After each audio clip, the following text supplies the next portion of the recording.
Hello. I'm assuming I'm live. I am. So I'm resuming my construction of my coach house paper model. I'm going to do my cool custom second floor. This is a full flat model based on Dave Grafham's model of the coach house. In my previous videos I talked about how I built the walls. I'm going to show you how I'm making the second floor. I did a prototype earlier today and it's on my Instagram, but now I've added the textures, and here are the textures. This is the we're going to make a second story floor. This is the floor of it. This is going to be the underside, or what it looks like in the ceiling on the inside. So if you look through the windows on the outside with it, you'll be able to see the ceiling. And there's another piece here you'll see. So this was cut out on a silhouette cutter. So I'm going to now remove the paper. You can see the shapes here. This is really great. You can make very precise pieces. That's one of the reasons I can do this. You'll see, and you know, my favorite tool, my spatula, for getting it off the adhesive here. You'll be able to see in a moment that there's a slits in here for a reason. I'm going to share, because not only am I going to make this full flat replaceable floor with a ceiling underneath, I am also going to make it so that it can hold full flat walls of its own. I made an earlier, or a later model, a much larger, big one, salt box house. If you look that up on Cardboard Warriors, you can see all the pictures I did. So that's the cutout pieces. In this case, this would normally just be a tracing template, but I'm not going to actually use this as a sandwich layer between these, because I think we get, this is only 4 by 3 inches, and I think we get plenty of strength out of 3 pieces of 110-pound cardstock glued together. So I'm literally going to glue these into a wedge, so these holes line up with the with some slits that are cut in here that you can't see yet because just the camera resolution isn't very good. And then that's where the slits for my walls will be. And I have some constructed wall. I constructed wall from my previous build of the salt box house, which I'll use for now to show how this works. So we're going to go ahead and glue these together. I'll do this all live. I am doing this in selfie mode. If anyone wants to leave any comments, they can. Well, first let me fold up the tabs so I know where the edges are. And also I should this is my Tombow number 57 pen. I mentioned it every video. I use it for edging, to hide the whites on the edge. Because when you cut paper, that, you know, there's beautiful printed texture on it, but those white edges just jump out if you can see them on the model when the model is assembled. So go ahead and edge that piece. Go ahead and edge that piece. It's really unlikely you'll see these where they're used, but you can see this doesn't take much time. So it's kind of worth doing.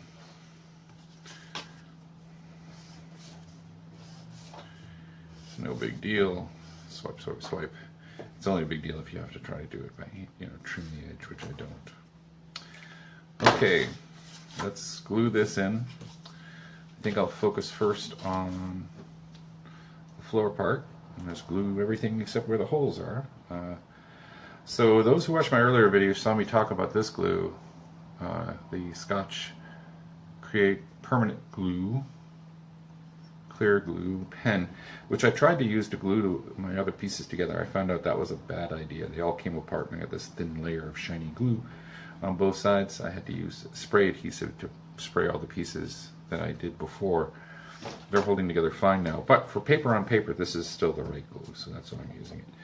And I'm using my my cool little color shaper to spread the glue out. So basically, I make every sheet of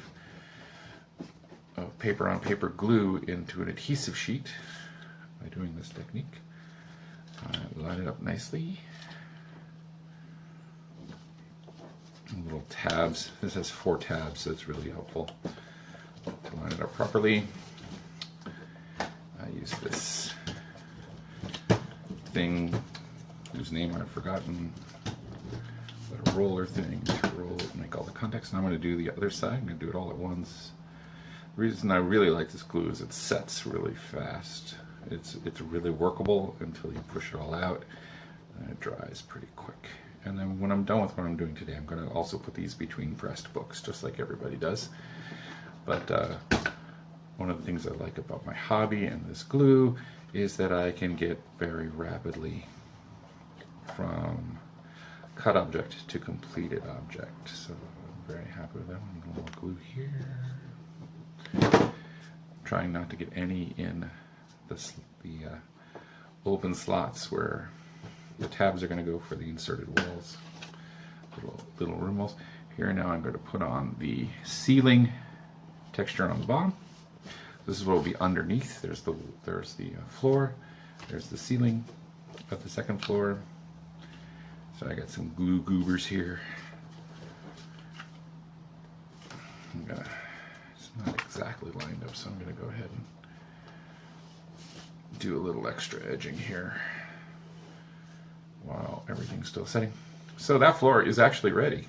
I can show you how it's going to work. But before you do that, I'm going to show you these how I'm using that wall. So this is a tiny little 2-inch by 3-inch wall, and it's got little tabs just like the main building does. Let me edge inside the little slits I got here. Slot. There, now they'll look nice. And it literally will slip in and out for storage like this. And now I've got a cool room on this small room. This is a 3 by 2. So now there's going to be a little hallway, so the stairs or whatever can come up, and you go down the hallway, around the hallway, and you come to the door. So the upper floor can have a little room in it.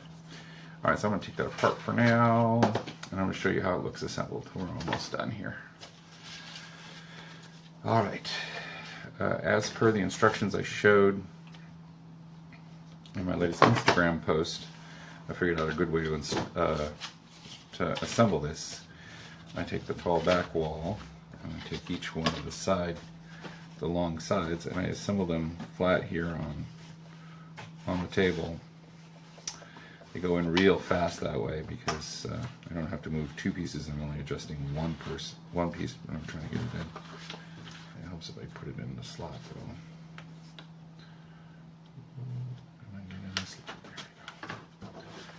Alright, so now I've got 3 sides. Then I take this. I know I want the room to be facing that large window, so I tuck that in. I tuck it in there. I'll also tuck it in there. So that's 3 sides. That's pretty nice already. And now I'll put in the 4th one.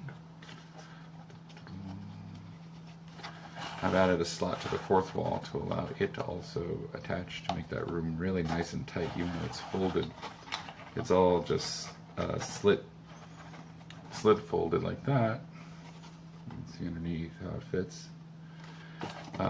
So now I got that room, but I can now put in, optionally, my adventure wants to have something interesting up in the upper floor. I just slot in the room like I showed you, and voila. Look, that's pretty cool. That'll fold flat. And yeah, I can put in the rest of the building, but that's not what I was trying to show today.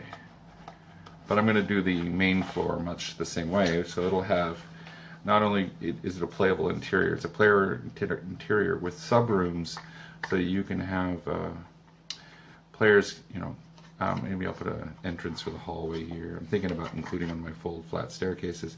So this is seeable to the players, but they can't see what's in this room. They can see the room, but they can't see what's in it. But you can see that through the window here. Let's see if I get some light in there. You can see my thumb. Hey, you can see into that room. All right, well, that was a real short session showing you me how I designed and assembled the second floor with room separators, which I think makes for a very interesting interior to a building. The original building is just white interior, it didn't have anything in it at all. But that's progress. I'm looking for 500 followers, and one of the lucky 500 followers, I will roll 3d10, divide the first one by 2, to pick which follower I get. Gets to receive the package. This guy. And thank you very much for watching. This is OldSchoolDM signing out.